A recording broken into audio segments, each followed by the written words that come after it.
마태복음 3장 말씀입니다. 신약 성경 3면입니다.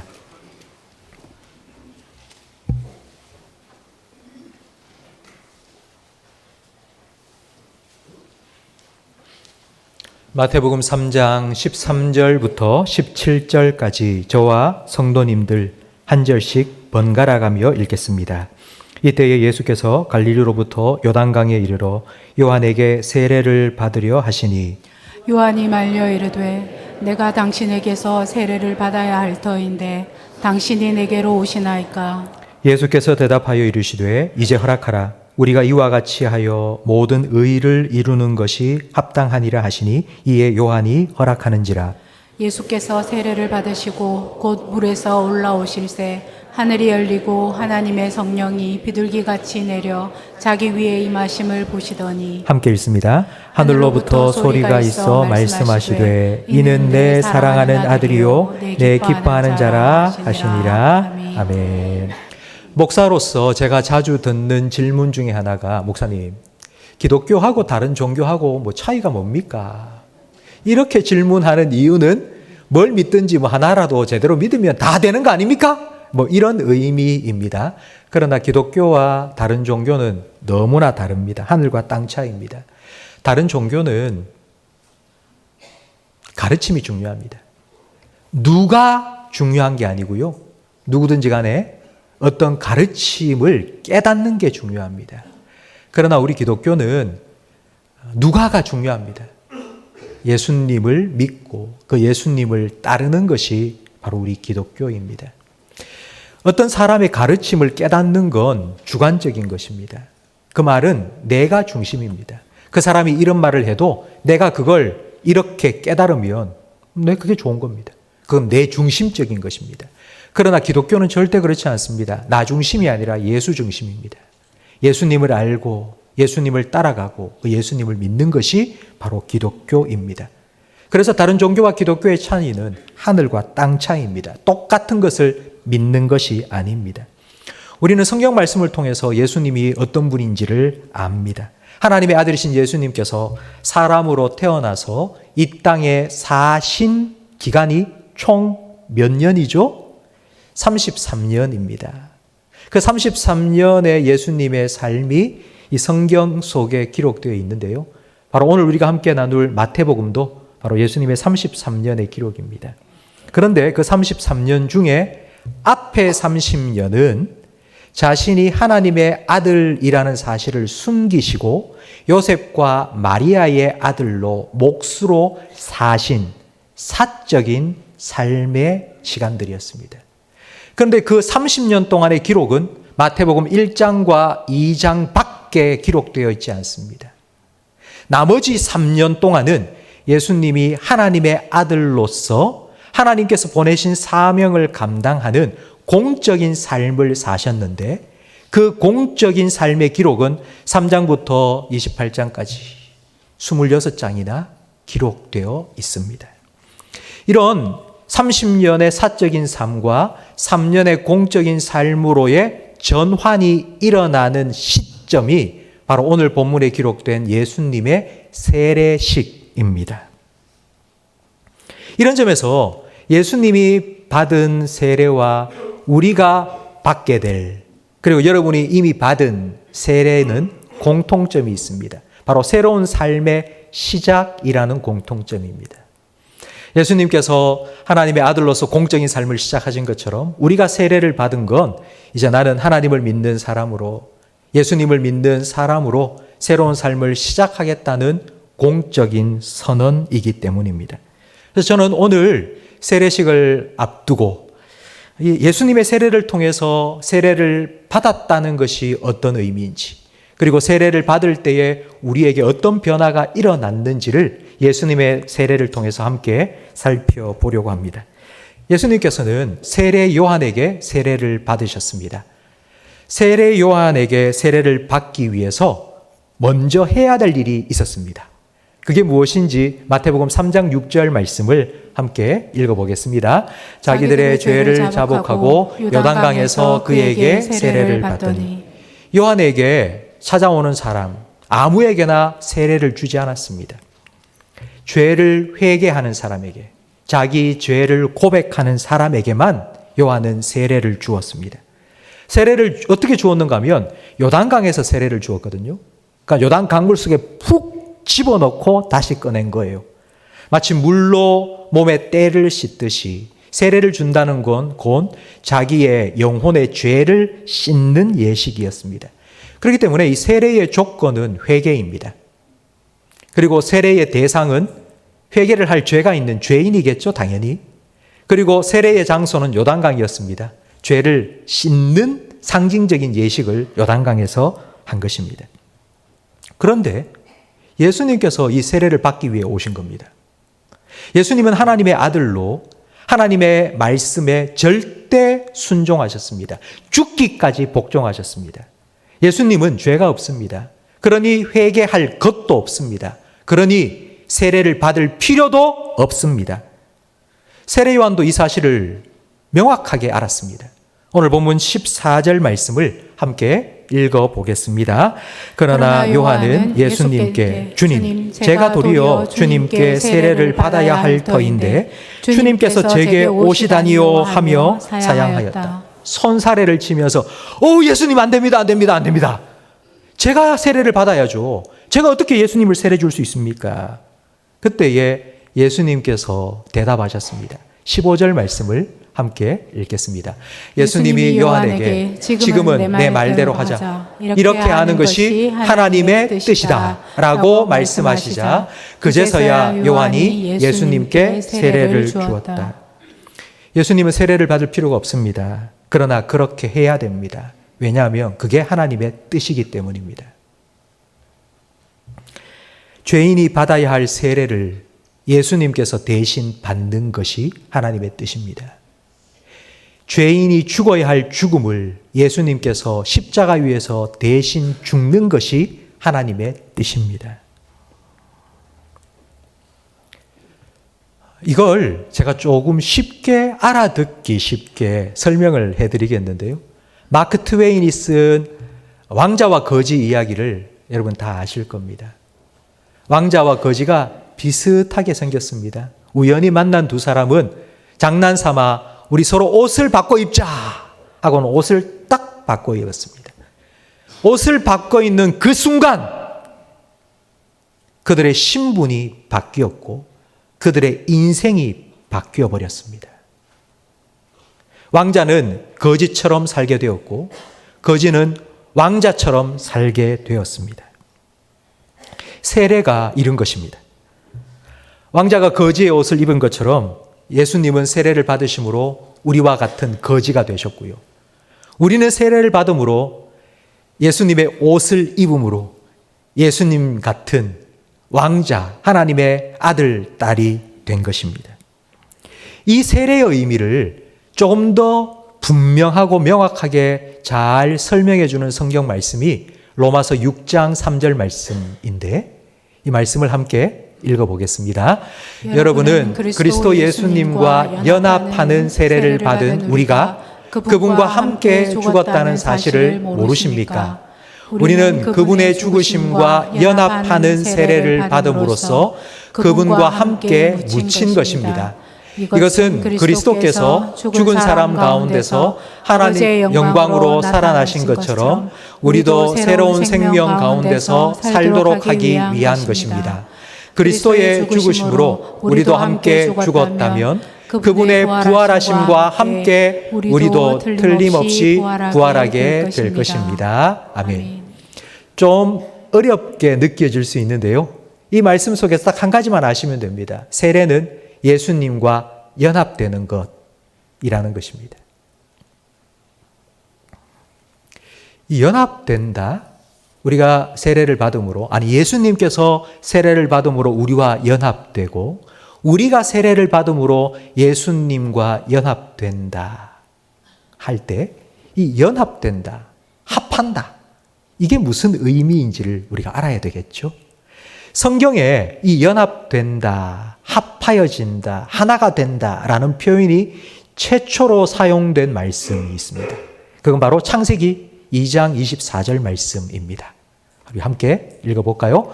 그러므로 남자가 부모를 떠나 자기 아내와 합하여 두 사람이 한 몸이 될 것이다. 결혼입니다. 결혼. 연합된다, 합하여진다, 하나가 된다. 이건 바로 결혼입니다.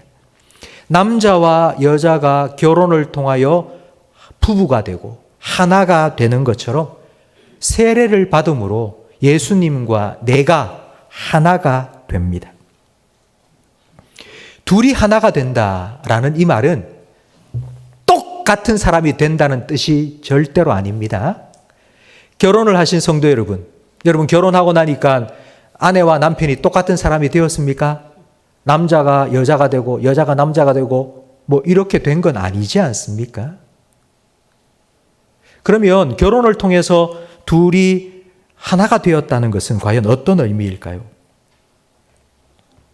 그건 함께 사는 한 공동체, 운명 공동체가 되었다는 뜻입니다. 남편이 이사를 가면 아내도 같이 따라가야죠. 바로 이게 하나가 되었다는 뜻입니다. 그러면 세례를 받아서 예수님과 하나가 되었다는 것은 이런 의미입니다. 예수님께서 우리가 받아야 할 세례를 받아서 우리와 똑같은 죄인이 된 것이 아니고요. 우리가 세례를 받음으로 예수님이 된 것도 아니고요. 우리가 세례를 받았다는 건 예수님이 가는 곳에 나도 가고 예수님이 서면 나도 서고 예수님과 함께 사는 사람이 되었다는 뜻입니다. 이걸 딱 한 단어로 말하면 그리스도인입니다. 성도 여러분, 우리는 그리스도인입니다. 그리스도인이라는 말의 뜻은 그리스도와 연합된 사람이라는 뜻입니다. 그리스도와 연합되었다는 말은 예수님이 가면 예수님이 가는 그곳에 나도 함께 가고요. 예수님이 어디에 있으면 나도 함께 있고요. 이걸 뒤집어 말하면요. 내가 있는 그곳에 예수님이 함께 있고요. 내가 가는 그곳에 예수님이 나와 함께 가고요. 내가 서면 예수님도 서고요. 내가 먹으면 예수님 나와 함께 먹고요. 바로 이게 그리스도와 연합된 그리스도인입니다. 세례를 통하여서 우리는 그리스도인으로서의 삶을 시작하게 되었습니다. 오늘 세례를 받으실 분 계시는데요. 바로 오늘 이 세례를 통하여서 바로 이 그리스도인, 그리스도와 연합된 그런 삶을 이제 시작하게 되고요. 이 자리에 계신 대부분의 성도님은 10년 전, 20년 전, 50년 전, 70년 전 세례를 받을 그때부터 그리스도인으로서의 삶을 지금까지 살아오고 계십니다. 그렇다면 과연 우리가 세례를 받을 때에 어떤 변화가 일어나기 때문에 어떤 놀라운 결과가 우리에게 주어지기 때문에 우리가 그리스도인으로서 살아갈 수 있게 되는 걸까요? 예수님의 세례를 통해서 우리가 두 가지를 살펴볼 터인데 먼저 16절 말씀을 함께 읽겠습니다. 예수님은 세례를 받고 물에서 올라오시는 순간 하늘이 열리고 하나님의 성령이 비둘기처럼 자기 위에 내려오시는 것을 보셨다. 하늘이 열렸습니다. 하늘이 열렸다는 것을 모든 사람들이 다 보고 알 수 있도록 그 하늘이 촥 열리자 성령이 비둘기처럼 촥 내려온 겁니다. 이 말을 오해하면 안 되는데 성령이 비둘기처럼 생긴 것은 아닙니다. 성령이 비둘기처럼 내려온 겁니다. 그럼 비둘기처럼 내려왔다는 게 무슨 뜻일까요?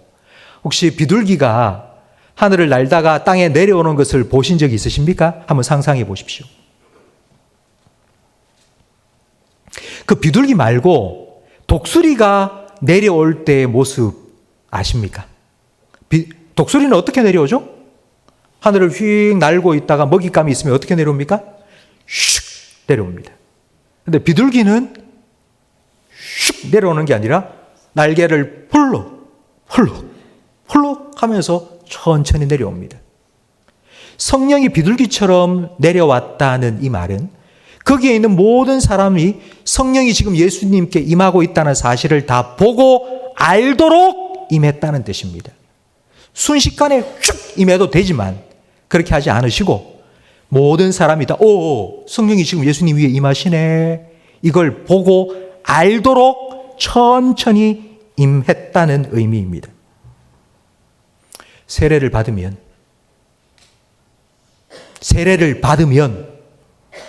하늘이 열리고 성령이 임한다는 것을 보여주신 것입니다.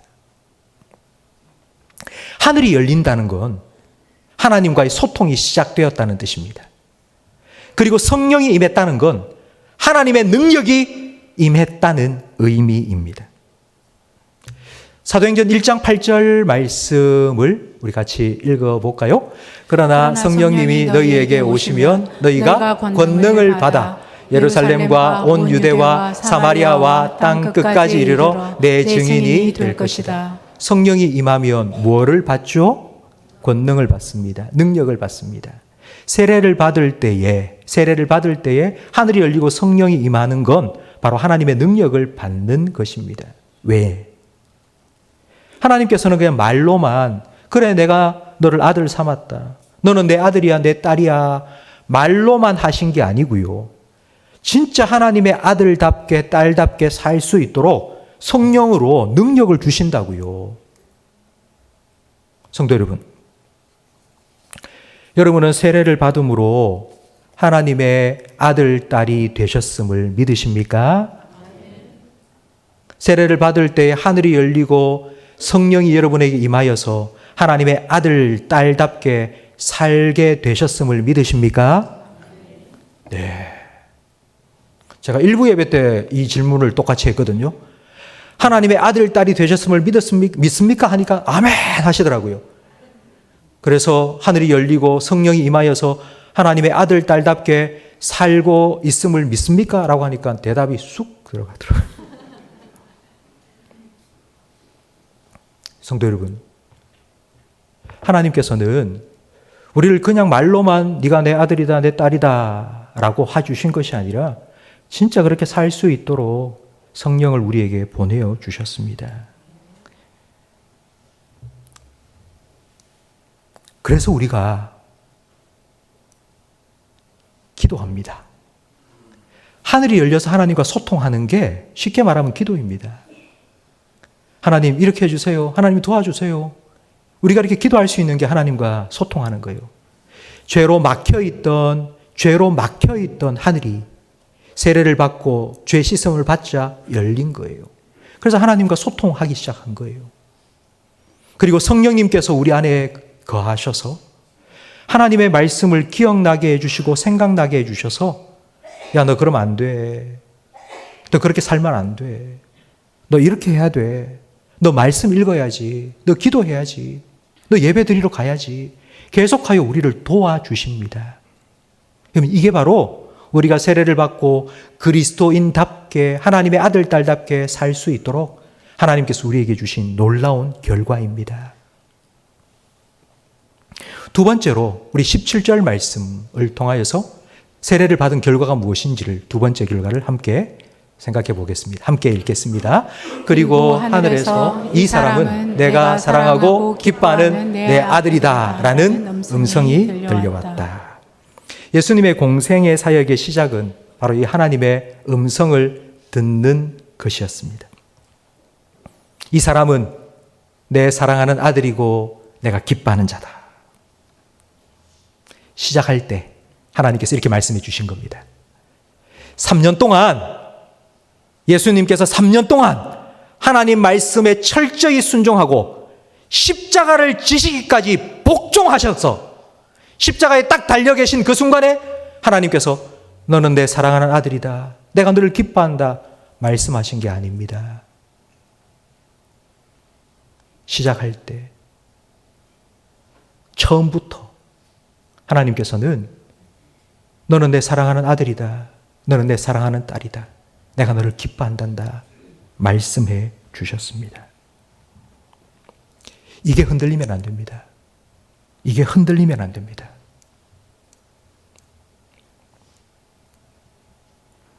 세례를 받고 난 이후에 아마 오늘 세례를 받으신 분들이 계시고요. 아마 여러분 세례를 받은 지 오래되신 분들이 많이 계실 겁니다. 내가 세례를 받고 지금까지 20년, 30년, 50년, 70년 신앙생활을 해오면서 지금 내가 생각해 보면 과연 내가 하나님 보기에 과연 하나님의 사랑을 받을 아들인가? 하나님이 나를 보시면서 기뻐하실까? 여러분 이런 생각을 가지시면 안 됩니다. 그건 여러분 생각이고요.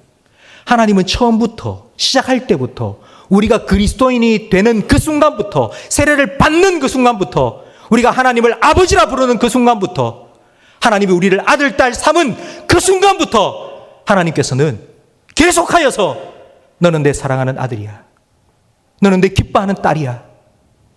하나님께서는 인정해 주시고 지금까지도 계속하여 말씀해 주고 계십니다. 이 정체성이 흔들리면 안 됩니다. 오늘날 우리가 살아가는 이 세상 가운데 일어나고 있는 수많은 문제들은 거의 대부분이 이 정체성이 흔들리기 때문입니다. 정체성이라는 말은 내가 누구인지를 아는 겁니다. 내가 누구인지를 알아야지 내가 뭘 해야 될지를 알고 그리고 내가 어디에 있어야 할지를 압니다. 그런데 내가 해야 될 일을 하지 않은 게 문제고요. 내가 있어야 될 곳을 벗어나는 게 문제입니다. 부모가 부모로서의 정체성을 잃어버리니 자식을 학대하고요. 심지어 죽이기까지 합니다. 백성들이 섬기라고 권력을 주었는데 그 권력을 가진 정치인들이 자기가 왜 정치인이 되었는지 그 정체성을 잃어버리고 망각하고 자기의 개인의 사리 사욕을 탐하기 위해서 권력을 마음껏 휘두르니 문제가 생길 수밖에 없습니다. 우리가 하나님의 자녀가 되어서 이 땅을 살아가는 동안 하나님께서만 내가 너를 사랑한단다. 너는 내 기뻐하는 아들이야 라고 말씀하시는 그게 아니고요. 마귀도 계속해서 우리한테 계속하여서 말합니다. 오늘 본문 다음 4장 말씀에 보면 예수님께서 마귀에게 시험 받으셨습니다. 마귀가 뭐라고 시험했는 거 아니? 예수님께 계속 이렇게 시험하는 거예요. 네가 하나님의 아들이라면, 네가 하나님의 아들이라면, 네가 하나님의 아들이라면 계속 정체성을 흔드는 겁니다.